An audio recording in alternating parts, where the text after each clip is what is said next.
What's up, everyone? This is Peter from Cigar Builders. I'm the owner of Farmhouse Blends and Cigar Bands here online. I've got one of our customers here, Jimmy Bodies, and feel free to tell the people listening in a little bit about your brand and what you do in the space. Hey, yeah, easy man. So I'm Jimmy Body Senior, owner CEO of Bravado Cigars, based here in Puerto Rico. For me, my roots come from born and raised in the state of Mississippi. Texas is home, also as well. Shout out to Dallas, shout out to Clarksdale, but currently here in Puerto Rico. Man, I've been in this industry officially now for a little bit over a year officially, but I've been a cigar connoisseur, man, for probably about the last 10 years or so. Amazing. So we were chatting a little bit before.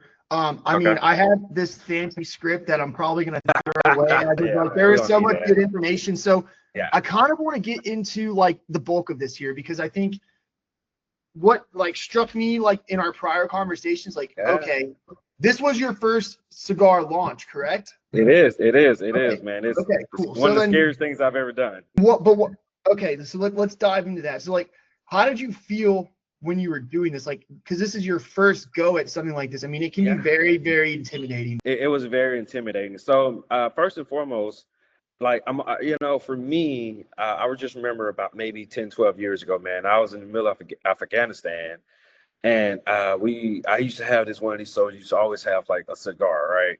We have very stressful, very long days, and our thing was we would meet in the back of the hooch, and we would have a couple cigars. So ever Nice. since then, it became much of a common mechanism, no matter where we went to in the world. And so I've really just dove into like just always having a nice, good quality cigar. So roughly about 2 years ago, I was here in Puerto Rico. I'm always finding first cigar lounges and hunting.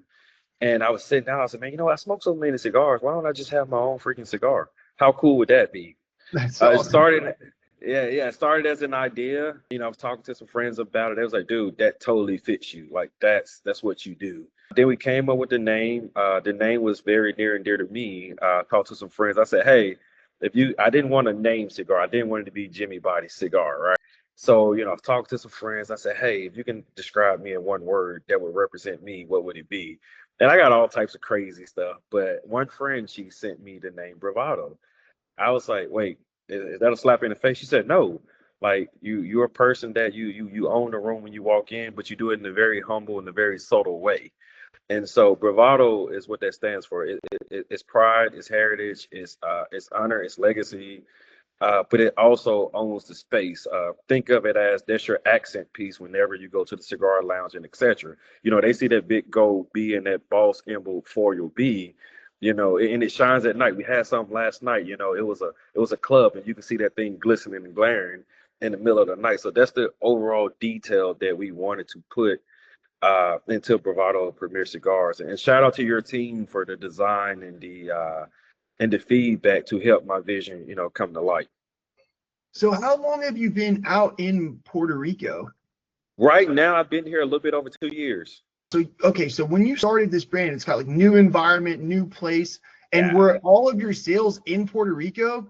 No, so here's the thing about this industry. Puerto Rico is such a one of the meccas for tobacco, rum, cigars, and etc. I do fairly decent here in Puerto Rico, but based off my analytics, majority of my sales are coming from the East Coast right now. Oh, That's the interesting. Yeah, that's the DC area, New York. I've had some come out of Iowa. Of course, Texas has been very supportive. Shout out to Texas. But right now, the analytics that I review, most of my sales are coming from the East Coast back in the States. And we were kind of chatting before because like you're basically at a point where you're low. You were telling me that you're out of, your starting run. Like, how are you doing it? Because I think like for the people listening in, and even for myself, like the big question is like, okay, this is someone who just entered the market. They're in a completely unfamiliar territory. Yes, I know Puerto Rico is still part of the U.S., but you don't even speak Spanish like me. I mean, maybe a little bit. So like, how did you go about just getting rid of all of these? Because I mean, it is 1,000 cigars. It's a lot. It's not like a low It's a quantity. lot. That was my so I'll say I built a team. I run a team of single individuals, my brand, a brand that's also pushing just as hard as I push myself. And I would say I've done a couple of vending events. Like I did a golf tournament out in Fajardo for Alpha Phi Fraternity Incorporated. It was a charity event. I mean, that was an easy 200-300 cigars right there. Just, supporting that event alone, and ended up getting, another 10 to 15 clients, from that event alone. I do a lot of ad marketing. If you follow my social media, Bravado_Cigars, you can also I get a lot of online traffic. So I get more online traffic than I do get in-person traffic. I don't have a Okay, storefront. this is I'm strictly online. awesome.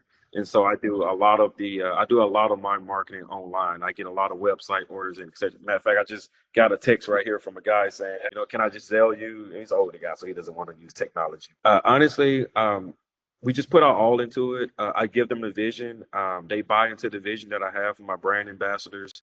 And man, they probably work just as hard as I do, as if it was their company. And so I make sure I take good care of them for spreading the word. So don't be afraid. I would tell anybody that's starting out, hey, you probably give away more than you actually sell at some point. Don't be afraid to send out a couple samples to people. You got to get it in people's hands. You got to get in those cigar connoisseurs' hands. Let them try it. Let them tell you honest feedback.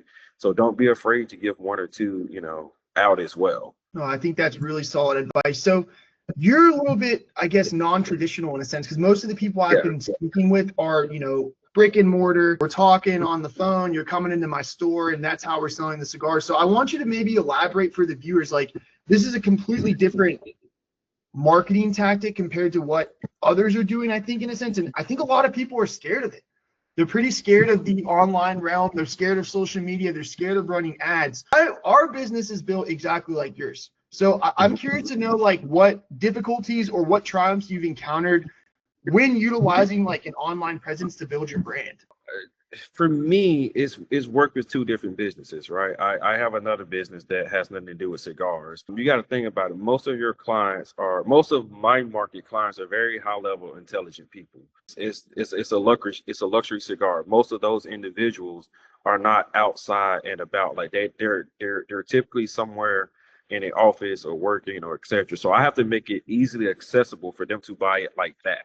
That's not them getting out, going to no knock on the brick and mortar. That's part of my my plan in the future. But the online and social media marketing has made it easy for me to get the cigar to them. So I would rather they click 2-3 buttons, order, try it, and they can continue. And so also what I do is I don't give them a chance to really think about it. I have two options. They can do just one single point of sale, or they can do a subscription. If they really like it, hey, you know what, John Doe, don't worry about it. Bravado is going to send you your Humidor 5-pack on the first of every month, and we just keep that rebuilding going. So therefore, now you have retained it. You have a loyal customer that they're counting every month that they're going to get their subscription package. And it's just as good as selling out of a brick and mortar. But for me, the subscription sign up has been very successful so far, and that's how I've been able to run out so fast. And until they cancel it, I'm assuming they love it.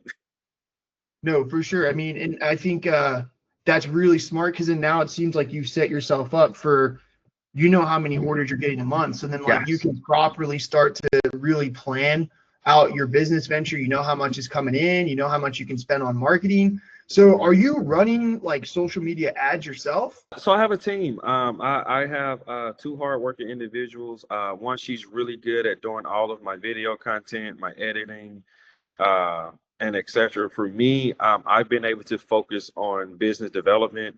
So, I will visit, various cigar lounges and etc., talk to ownership. So I try to operate in that space, and I trust the other two to, one's handling packaging, making sure that orders are filled in a timely manner, monitoring reviews that we get in, make sure that they're posted. And then my other good friend, she pretty much does all of media marketing and content creation. Got it. Now, So and what do I you do is know I what just kind of review it all storefront? and make sure. Go ahead. Do you know what kind of storefront you're using? Storefront. Yeah, like how are you selling all of the products? Like, are they on your online store? Yeah. So if you go to info@bravadocigars.net, it's a website. They can go to the website. Right now, we only have two blends up there.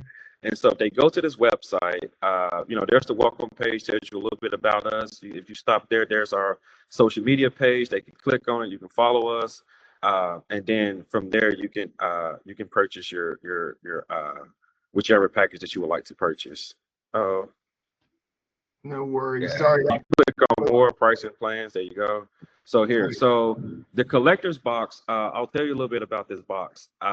So that box is basically a cedar pine box. I think that which calls in a way, but just tell you a little bit about that box. That is a very handcrafted, handmade box. Shout out to Cigar Bands as well. You guys do an amazing job of bringing every vision to life.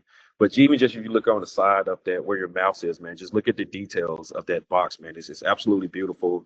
So you guys will get a certificate of authentication with this box. You'll also get some other little perks on the inside. I'm not going to tell you everything that's in there because that's the whole point of making it very special. Personally deliver those myself. That does not. I'm the only approval to put those out. Those boxes are near and dear to me. Those have all of my signatures in my eventually do a new version of this box. But for right now, there's a limited number of those boxes that we will give out here. So every year, our goal is to come out with that edition. So we haven't quite came up what the theme is going to be for 2026, but for 2025, we would carry this theme out. And then you get your the 5 humidor pack. That's more of your casual smokers and a good 5-pack. It comes in a humidor pack that lasts up to 14 days. Right now, travel from Puerto Rico, shipping is roughly about 5 days. Amazing. So I see like on your site, if you look closely, you're not selling any singles on the site. You just do the 5 and 10. Yeah, we've talked about that, right?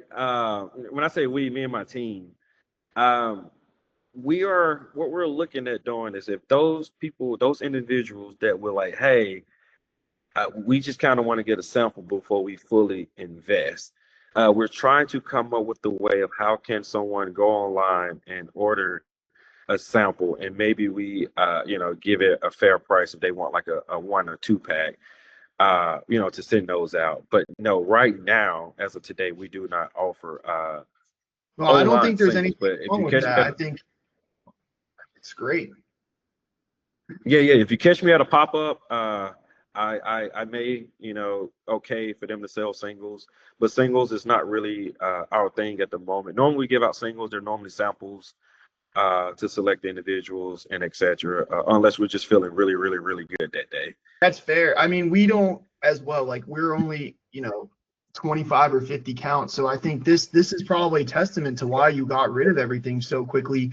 So how long did it take from the point in which you got the bands to like actually get rid of all your inventory? How long has it been? It's been about 60 days. Oh my So God. what I did was I prematurely knew what events that I wanted to do. Because I remember, of course, y'all remember a couple of my emails like, "Where's my bands?" I prematurely knew what events I wanted to do. I knew who hands I wanted to get them into, and so like I said, now I'm down to roughly about 40% of that left. The month of October alone, I think we pushed out about 400 sticks. Oh my Just in the God. month of October. Yeah, yeah. When I tell you, I feel like right now I'm at this growth space spurt of if you keep doing the right thing, if you keep just being a humble and a good person, and I do what I can to provide as best of leadership I can to the team. It's really just the buy-in of the team. It's nothing that I'm doing personally or individually. It's really the buy-in of the team that really is driving this vision. And of course, partner with you guys of the quality of work and aesthetics that you've helped me bring to life. This is great, man. So I think, this is really, really great story because you're having a lot of success. I mean, your website is nice. You've already got a team. It seems like your volume is increasing. In the beginning, like if you were to start over, is there anything really you would do differently at this point? Like, was there any learning curves throughout the process that kind of, you learned from as you started this brand? Yeah, I would have, I think I would have dreamed bigger. And what I mean by that, Peter, is that, I remember when we first talked and it was, I think it was Nico. He was just like, hey, he was like, hey, you want 100,000 bands or 100,000 rings? I'm like, man, that is a lot. And so I'm like, no, I'm a startup. I think I had lacked confidence of, how fast cigars go, right? Is 1,000 cigars is very small, and I didn't realize that that was very small inventory. And now, like, oh wow, knowing what I know now, I would have went, 10,000 cigar rings. I mean, because it's an investment. Now you got to pay the same amount of money twice, for more rings. I think that I would have took the time to understand the numbers. 1,000 is small in the cigar industry. So now you got to get in the mindset of 10,000 cigars, 10,000 rings. And that's considered the small scale in the industry. 1,000 is, a hobby. Correct. I think that's fair too, because like whenever you do get into those larger quantities, like that's when basically people will be getting into like tiered pricing systems. And if you understand anything about manufacturing, that's where like you'll get lower cost per unit. And in the cigar game, that's really everything. Because at the end of the day, I mean, this is kind of a pennies game in a sense, depending on what your retail price at. So for you guys, what are you typically? I saw that you're retailing them. It's a 5-pack at 65. So it comes out to, what, 12, 13 bucks a stick? Yeah, 12, 13 bucks a stick. And keep in mind, for us, that's more of a, hey, where do we feel comfortable right now, right? So the average, mid-grade to premium cigar goes from like 15 to 20 bucks. On the low end scale, you're looking at 7 to 10 bucks a stick. Us putting ourselves right there in the middle of the road, that 12 to 15 bucks a stick is what we thought what was fair. But to make it worth our while, that's why it was bundled into a 5-pack. So therefore, we're not, getting beat up on overhead. We're not getting beat up on the raw costs and et cetera. Once you break down the numbers to make sure that you're still profitable and you're not just, breaking even. No, for sure. I think this is really, really good information, because I think a lot of people, they really don't know where to begin. And just seeing that someone's this quickly has come off of the ground. And I mean, you hit basically right out of the gate, you were running. So are you all in any lounge locations yet? Like, Oh, that's the thing. I am working really hard, and that's a lesson learned for any new startup is that, when you go to these lounge locations, you get your cigar on the shelf. It's you almost kind of have to prove yourself. You got to convince those lounge owners, why do we want to put a local guy, on our shelves? We've done several proposals, but right now we're constantly building the name, constantly building the brand and reputation at the fair. moment. So right now And that's we have fine. some I think, proposals out there. we're not in any lounges, so nor do we will ever be. I think there's enough of a market out there for everyone to really grab their own sliver. And we were talking about this in one of our previous sessions, but you're looking at a $55.5 billion market cap. So for anyone who's thinking about starting a retail brand or a lounge, or maybe doing what we do, wholesaling, you only need a sliver. There's enough money in the whole pie. Like, you really only need to capture a little sliver, whether that's a small audience, a small niche, or even if it's a local area, a local segment within your community. That's all you need, and you can have a nice growing business that can buy you freedom and time, and something that you can enjoy. How have you liked dealing with, like, because you said you had another business. Where did you come from? Like, what industry? Yeah, so I also own a construction company based out of Dallas, Texas. And so I learned a lot of my business leaderships and tactics and knows and do. I mean, because it doesn't really matter the industry. Some of those business leadership principles are the same across the board, right? For me, I think the advantage that I have of starting Bravado was that I understood it doesn't matter the industry. Systems and processes is where you're going to succeed at. And a lot of businesses don't fail because of their products or because they don't have the talent. It's systems and process. It's back of the house. It's, from the time a customer goes online and puts submit and pay you for their order, what's the process? What's the timeline? And that's where I kind of had the edge with this business. I understood, all right, Joe Snuffy, press, pay at noon today. What's the timeline before we package, wrap, and get his cigar to him in a fair amount of time where he's not looking in the mail 2 weeks later like, oh man, I paid for this 2 weeks ago. No, So those things matter. So for the future owners or current owners, those small details will, have people speaking highly of you. I think You know, that's systems, really processes. awesome. Really good. I mean, there's this old saying that we kind of throw around in our business. You don't scale to the level.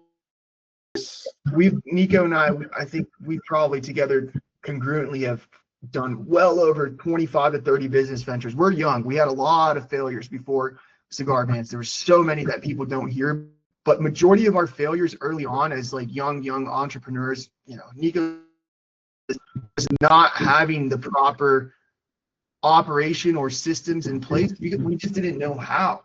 We were always natural, able to upload to social media, sell, call people, chat with people. And for a lot of people, that might actually be easier. Some people, they're more operationally driven. But for most, it's going to be, I think, in my honest opinion, easier to just get online, put yourself out there. But the problem is whenever you scale, if you don't have the right suppliers or the right team or the right people to help manage support, then you're now facing a real large uphill battle. And it can be a massive nightmare. We had a 3D printing company, and that was a nightmare. That was a nightmare because these 3D printers basically would break all the time. And we didn't know how to manage the 3D printers breaking. And the upturn of like, okay, we have 20 new customers this month, but we had 20 machines break. And then that's where it's like you can get yourself in a real hole really quickly, and then business is not fun no more. No, it's not. It's not fun no more at that. But yeah, you hit it spot on. Systems and processes. No matter what your business venture is, that alone will make or break any business. I think been asking this to all of our different brand owners and business owners throughout the last few sessions. Like, where do you see Bravado in the next 2 years? Because this is only 2 years. Like, this is crazy, man. You're 2 years into this already. In the grand scheme of things, that's nothing. That's nothing. That's nothing. So you're barely understanding what you got going. You already have a team. Like, you're already growing in the right direction. What does another 2 years look like? What do you see in 5 years as the visionary? What do you see in 10 years from here on forward? What is the goal for the brand, and what do you guys want to do in that time? Oh man, so 2 years. My 2 year goal is we will at some point be brick and mortar. At some point, we're looking at a couple places already. Hey, where do we want to establish the headquarters? So that's our 2 year plan. And our 5 year plan, I'm telling you, it's aggressive, but we plan to be one of the leaders in the industry. Of the cigar and tobacco industry. I believe we have what it takes. I believe in this brand. I believe in my ability to lead this team to get to that point. But we want to be a signature brand in the industry.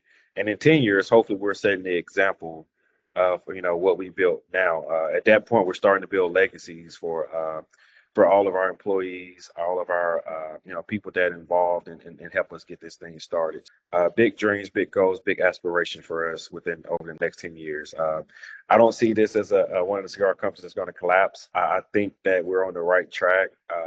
But we reviewed it. But like I said, 2 years, our number one goal is to be brick and mortar. We don't know if we're going to be overseas or we're going to put it stateside. The first one, we're kind of going back and forth with that one. Hey, do we want to, do here in Puerto Rico, or do we want to go, stateside? Amazing. I think this is really solid, man. So for other business owners, because a lot of people reach out to us, they're really just starting. They have not even a tobacco license yet. Like, what do you suggest for someone who's at ground zero in order to get started in this industry? I would tell you this. What I did before I sold a single thing was go ahead and get registered with the Alcohol Tobacco Commission. They will find you. So go ahead and get registered. Reach out to your local. Here's the hacienda. Reach out to all of your local permits. So make sure you get your permits locally. There are some states that require permits to even sell tobacco in that state. So if you're going to sell in any state, make sure that you look up their tobacco laws and etc. And I would focus strictly on admin before you even worry about designing a van or any of that stuff. Permits and that administrative work, that's 4 to 6 months right there, just going back and forth doing paperwork. And that was half of the battle. Otherwise, you're wasting your time trying to, I want to do this cigar, the logo is going to look like this. but you got to make sure you do those background checks. I think one of the craziest things that process is that when you submit your permit for with the tobacco commission, you have to draw like a little layout of your where you store your tobacco at. I'm like, what? So it's all those little small nuances is that I would highly encourage you to focus on all of those administrative tasks first. They're a pain in the ass, but uh, it's worth it. Like you can operate more freely and not worried about, somebody's gonna, shut your business down or interrupt your business because you didn't do the proper, permits and etc. Were there any ways for you or any advice you can give? Because you did yours in Puerto Rico, correct? I did. How were you able to kind of speed up that process? Were there any tricks that you utilized? Because every, I guess, registration, depending on where you're located, it's definitely going to be very different. But were there any things that you did in order to get that process smoothed out? I wouldn't say anything that I did. I would say that a lot of the applications and stuff are very tedious. My thought process is I would rather get it right the first time, and if it takes me an hour to get all the little nuances that they're asking for, some things are like totally unnecessary, but to them it is necessary. So I would say just thoroughly go through whatever application or process that you have to do. And for me, it's just been a smooth process. I mean, I've had some kickback, but for very small, minor things. But just read the package, any of the instructions. Just it goes back to just paying attention to details. Just it's the small details that will slow you down. Like don't overlook them. Just do it. And how long did it take you to get started up, like with all of that in the beginning? Oh, again, that was an easy, 6 months of just going back and forth with just getting permits. Like it stays in review, feels like forever. Yeah, I'm like, it was annoying for us as well too. It took a while it for a took it took it farmhouse took plan. several months. Yeah. So Kind of, but what I think what we had some people that I was talking with on the other podcast were saying that they actually went to the state board in person oh wow. To to finally speed get it their up. stuff done.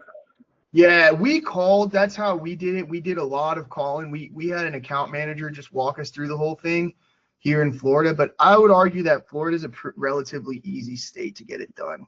This isn't a hard place to do Uh, it. yeah, like I said, for the most part, it was just a waiting game, the review stages of it. Like, it was just, you check your computer one day, like, oh snap, this got approved. Then I was able to get a name with the person that does all the handling uh, for alcohol and tobacco here in Puerto Rico, and I'm like, okay, this is money. So It's did like, you hey, all get you you have got an alcohol license as well? no, we do not. We do not have an alcohol license at the moment. We've not gotten into the rum industry or anything like that yet here in Puerto Rico, but it's possible. It could be a future adventure. Nice, nice. Well, I think this was really good. And this was a really, really awesome conversation. Before I kind of wrap things up, is there anything you want to tell the viewers before we close it out? Yeah, sure. Hey, first and foremost, if you get to this far of the podcast, I thank you sincerely for hearing the story of Bravado Cigars. Feel free to reach out to our website at bravadocigars.net. Feel free to send me an email at info@bravadocigars.net. And please follow us on social media, like, comment, share as Bravado_cigars. Thank you, guys. Yep. Thank you all for watching too. I'm going to be sure to leave everything for his business. All of the information will be directly in the bio of this video. So feel free to go check them out, guys. It's a 5 cigar pack, $65. Go and throw them an order. That way you can try them out for yourself. And yeah, thank you so much for watching and see you all in the next one.